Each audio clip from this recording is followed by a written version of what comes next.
I spent my whole life hating my mother, who left me, and my father when I was 2. Recently I contacted her on social media, and she told me the whole truth about my dad. I grew up thinking my mother abandoned us. That's what I was always told. They said she packed her things and walked out when I turned 2. I grew up full of hatred and resentment toward her, mostly because I watched my dad work around the clock just to make ends meet. I hated that. In reality, my grandmother was the one raising me. When I asked about my mom, Grandma described her as a spiteful, vindictive, rotten, selfish woman. I felt completely justified in being angry and hating my mother. That's what my family said, and I had no reason not to believe them. A few weeks ago, I found my mom on social media while I was at my girlfriend's place, and I was furious. She was living her best life, working as a cook, maybe even a chef at a Michelin-starred restaurant, traveling, living in a huge apartment, and apparently married to some handsome guy. In a fit of rage, I messaged her, accusing her of leaving me for a carefree life and saying karma would get her. She read it, of course, but instead of yelling back, she simply offered to meet, saying I had every right to express my anger to her face. I was shocked, because my dad always said she never took responsibility for anything. I agreed to meet and didn't tell anyone. Mom invited me to an amazing restaurant and even ordered me an Uber. At first, it was very awkward. I kept laying into her. I was furious and even cried a little. She just sat there and listened in silence. Then I asked why she left me. She said, "Do you really want the truth? It's ugly, and you probably won't like it. I'm willing to remain the villain in your head and keep my distance." I insisted, and then she told me everything. She met my father shortly before finishing university. A few months into their relationship, Dad told her he was being evicted because the landlord's relatives needed the apartment. Mom offered to let him stay until he found another place. Months passed, and he did nothing. Then she got a job offer in another country. She told him he could either stay in her place or come with her. A horrible fight broke out, during which Mom said she wasn't ready for the level of commitment he wanted, that their goals were completely different, and that as much as she loved him, they weren't compatible. They kept living together, and at some point, she found out she was pregnant. She admitted to me that she considered not carrying the pregnancy. She didn't feel ready to be a mom at 22. She didn't feel maternal at all. She was already struggling with depression, and she was diagnosed late with ADHD. Dad convinced her to keep the baby, saying he had a right to me too, that he would seek custody because I was his child as well. In the end, she had me. She said she had a terrible time after the birth. Dad dragged out legal proceedings and refused to move out. Mom said that while she loved me and sometimes felt genuine joy, it was overshadowed by brutal waves of depression. She was terrified she might hurt me. She even showed me court documents from that time that backed up what she said. Eventually, she was so desperate she agreed to stay with my father if he took on primary care of me. He agreed, but half-heartedly. Mom said things got so bad, she tried to harm herself around my 2nd birthday, after an especially ugly fight during which Dad admitted he had tampered with her birth control on purpose. She showed me papers for a 72-hour involuntary hold and legal documents declaring her unfit to parent. I felt sick. I wouldn't have believed her if she hadn't brought so much proof. Then she asked what I meant in my message about us being broke. I told her we weren't exactly wealthy, and I was struggling to save enough to go to university in another city. She was stunned and asked what my dad was doing with the monthly payments she was sending. I said we weren't getting any money. She pulled out another stack of documents. Turns out she pays child support every month, almost $3,000. By court order, she owes me $1,500, and she doubled it voluntarily. She doesn't have to pay that much, but she wants to. She was very alarmed and said she'd contact her lawyers as soon as possible to send the money directly to me. In the end, she apologized to me. She was very sorry I had to go through all of this. Sorry she wasn't stronger. Sorry she let me grow up in those conditions. She cried. I cried. Then she said she'd get back to me about the payments, and that it was up to me whether I wanted to see her again. She couldn't be the mother I had wanted, but at the very least, she could help me with anything I needed. I hugged her. I cried. She cried. They packed me food to go, and she ordered me another taxi. My dad wasn't home. I went straight to bed, and the next morning I left the house and moved in with my girlfriend. My whole life is a lie. Update 1. My life keeps falling apart. I found out my mom never actually abandoned me. She was declared unfit to parent because of her mental health, and my father got her pregnant by deceit. After yesterday's post, I started digging even deeper because now I don't trust my dad at all. I found records of domestic violence he committed against my mother. He was charged but either didn't go to jail or got a very light sentence. This happened when I was 2, after mom was hospitalized. I also found a restraining order mom filed against him. It turned out to be much worse than she told me. He not only abused her emotionally but beat her. Now he disgusts me. I just want to scream. I'm living with my girlfriend. Dad keeps calling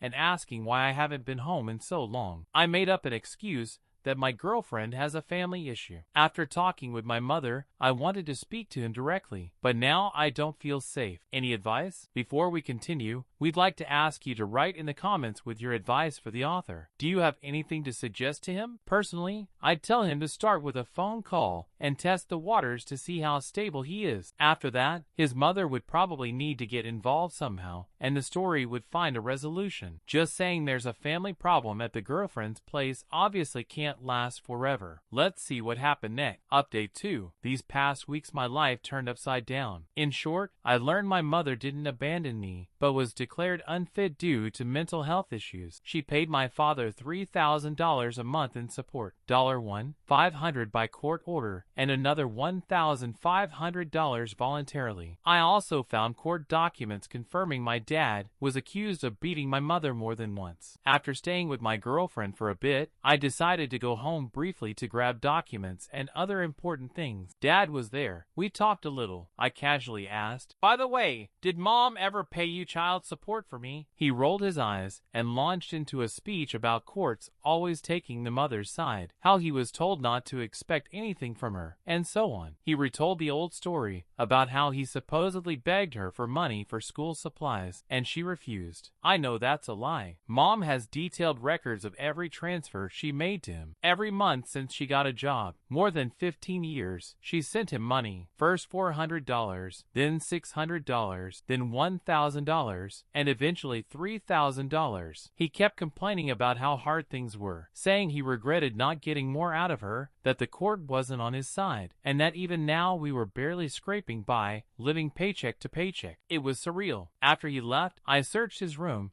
and found a wad of cash in his sock drawer. Over $5,000. I have access to the family account, but those $3,000 monthly payments never entered it. I also checked for large withdrawals of $100 or more that might explain the $5,000. Nothing. It just keeps getting worse. I feel filthy. I can't put it into words. I've collected all the documents now, and I messaged mom to ask if we could meet again. Maybe I should just cut off contact with my dad? Music. Update 3. Before I started writing my story here, I didn't realize my relationship with my father was abnormal. I hadn't described his behavior before, but here's the short version. He made me his bookkeeper from childhood. I had to track expenses and everything else. And so many times, I had panic attacks because we didn't have enough in the account to make it to the end of the month. He often yelled at me if I asked to go anywhere, like to the movies, because we didn't have the money. And when he did allow something, it always came with an endless list of conditions. Take the movies again. I had to ask in advance, and he'd say, "Fine,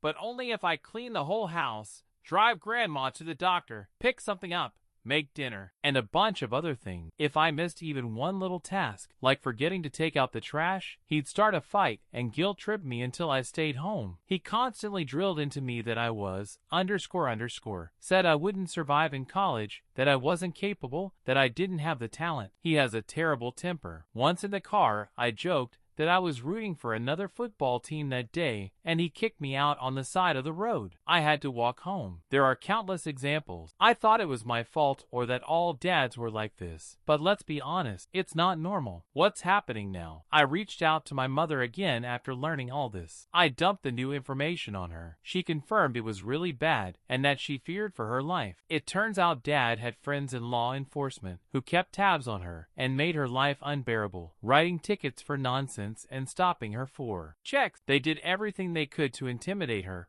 or find dirt. Dad gave her an ultimatum. Either she surrendered without a fight or he would turn her life, and mine, into hell. Mom said he started beating her right after I was born, during my first week. So when he issued that ultimatum, she felt completely hopeless and tried to harm herself. It didn't work. After she was discharged, Dad went to court for full custody. Since she had already been declared unfit due to her mental state, it was easy for him. She said the court treated her very harshly back then. About a year later, Mom tried to get visitation rights. She contacted Dad, and he invited her over, saying she could be in my life if she got back together with him. She refused. A fight started. That night he beat her again, so badly she ended up in the hospital. Seeing her injuries, the staff were required to report it. He was sentenced to a year in jail, but served only 3 months. During that time, Grandma had custody of me. When Dad got out, he got custody again. I was able to confirm all this by contacting my aunt, who hadn't spoken to our family in 10 years. Aunt Mia documented everything Mom went through. She photographed her bruises and recorded Dad screaming and threatening her. She said she testified against him in court and could back up every word Mom said because he treated her the same way. I insisted on seeing the photos and hearing the recordings. Aunt resisted at first, but part of me didn't want to accept it was all true. So yes, my father is a monster. I told Mom everything I learned about the money, and she said there wasn't much we could do legally, but she spoke to a lawyer, and since I'm already 18, she started the process to have the support payments sent directly to me. Until that's finalized, she'll give me $1,500 a month. Once it's all set up, I'll receive the full amount. She also agreed to pay my university enrollment fee, plus the deposit and first month's rent, so I can become as independent as possible. I submitted my applications only a couple of weeks ago, so I'm expecting news by September at the latest. We decided it wouldn't be a good idea for either of us to confront my father directly. We told him my girlfriend's parents invited me on vacation. I talked to my girlfriend and her parents. They didn't even hesitate and immediately agreed. Now they know everything and support me 100%. Mom and her parents paid for us to spend 2 weeks in a neighboring country where they have a summer house. I told Dad about the plan, and he said if her parents were paying, fine, but added that before I left I had to help him with a million things. I can already sense a fight coming. At least I managed to gather all my important documents and open a bank account with my aunt's help. What's next? On Thursday, I officially leave for 2 weeks, and I'm praying everything gets resolved during that time. I'm taking everything important with me in case things go downhill fast. It's been a really hard time, so please don't message me asking for updates. I'll write when I feel ready and when it's time. Music update 4. Everything went downhill fast. Wednesday night, the day before I left, Dad blew up because I didn't take his car for an oil change. He called me every name, said I was selfish and an ungrateful little jerk, that he raised me better. Then he brought in Grandma, and she said they were disappointed in me, that I clearly wasn't mature enough for a vacation, let alone moving away for university. They didn't let me sleep until 4 a.m.,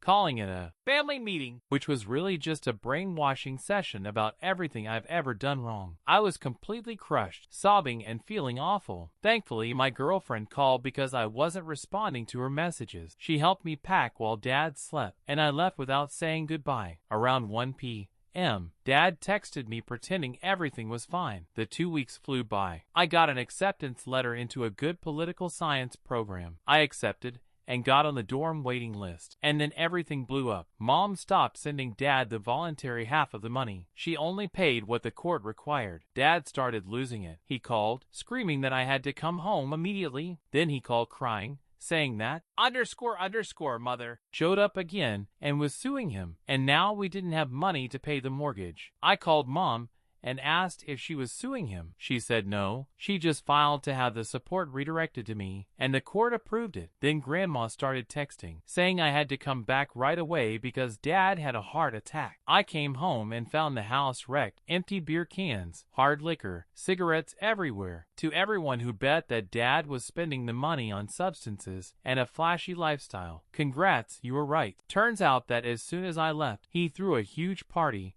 and invited all the friends he'd met in fancy hotel bars. I learned this from the woman who was with him at the hospital, his girlfriend, apparently. She didn't know about me and kept referring to our house as his country place. I asked her a few questions and she answered. She turned out to be very nice, but after learning the truth, she was disappointed in him. It turns out my father was taking those $3,000 and blowing them almost entirely on projecting the image of a successful guy, buying expensive clothes, hanging out in posh hotel bars where he met his girlfriend, then taking her and her friends to pricey restaurants and clubs. She didn't say it outright, but hinted they regularly used at those parties, including the one where Dad overdosed. I thanked her and told her that money wasn't his, and that he lied to her. She stayed until he came to and we took him home. After that she broke up with him. Then I told him straight that I was leaving. He snapped, hit me, and broke my nose. I was genuinely scared, and he hadn't even fully recovered yet. At the hospital, I told a nurse what happened. The police got involved. The next day, Mom picked me up immediately. She's helping me with all the legal stuff regarding my father, and helped me move to another city. It all happened very, very fast. My girlfriend is staying with me because I'm honestly scared. I blocked my dad, but I still keep getting threatening letters from him. So that's that. Good and bad at the same time. Edited. Frequently asked questions. Why didn't your mother take you earlier if she knew your father was an abuser? I've already explained this in previous posts, but briefly, she lost parental rights because of her mental health. It only got worse after that. My father and his buddies in the police, plus judges in our backwater town, were extremely biased against women. How did you find those documents so easily? It wasn't easy. I looked for everything myself. I contacted Aunt Mia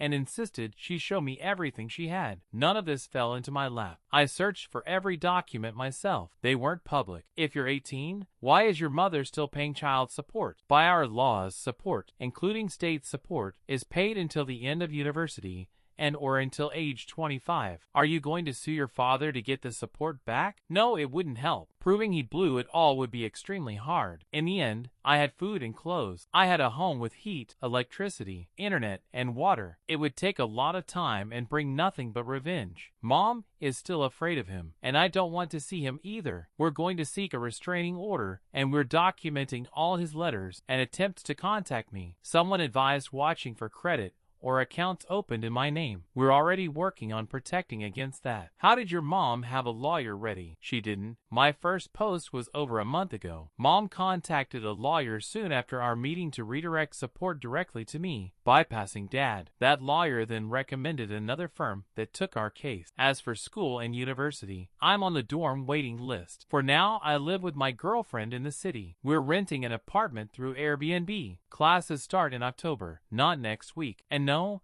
I don't live in the U.S. Update 5. Hi everyone. Quick update. I'm the author's girlfriend. Alex's father attacked him on September 19th. He was near death. Yesterday, he was finally moved from ICU to a regular ward. Legal proceedings against his father have already begun, so I can't disclose details. I'll write if Alex's condition changes. Update 6. My father died in the middle of the court process. He brutally attacked me because I was about to leave, and with my leaving, the support payments he used on women and a luxury lifestyle would stop. Last year my world collapsed when I learned Mom hadn't abandoned us. Dad abused her and did everything he could to keep her from taking me. He turned my life into an absolute nightmare. I've described all of this here in detail over the last month. After I was discharged from the hospital, Mom and I hired 2 amazing lawyers, one for the assault case and one for the money abuse case. The child support matter went quickly. He was ordered to return 50% of the funds he received over the last 3 years, with no additional penalties. But the assault case got complicated fast. It turned out he planned to claim temporary insanity to avoid responsibility. He even told his girlfriend about the plan. Thankfully, she turned out to be a decent person and told the police everything. The charges were upgraded to attempted murder. After his girlfriend left him, he ended up in debt. A harsh prison term loomed, and there was no more money to bail himself out. He died on Friday. I was numb all week, but today it hit me. I'm finally free. I don't have to look over my shoulder anymore. I don't flinch at footsteps. I don't get anxious when I pick up my phone. I'm free. Finally free. Well, that's all. Thanks for listening to this story to the end. Write in the comments what you felt when you learned the father attacked the author. Personally, I was afraid of half this story from the start, knowing what he'd already done to the mother. Yeah, the guy probably realized he had no job and no skills except burning through other people's money. That's why it ended so badly. I also suggest watching our previous videos. You'll see them here. Be sure to subscribe to our channel, and good luck to you.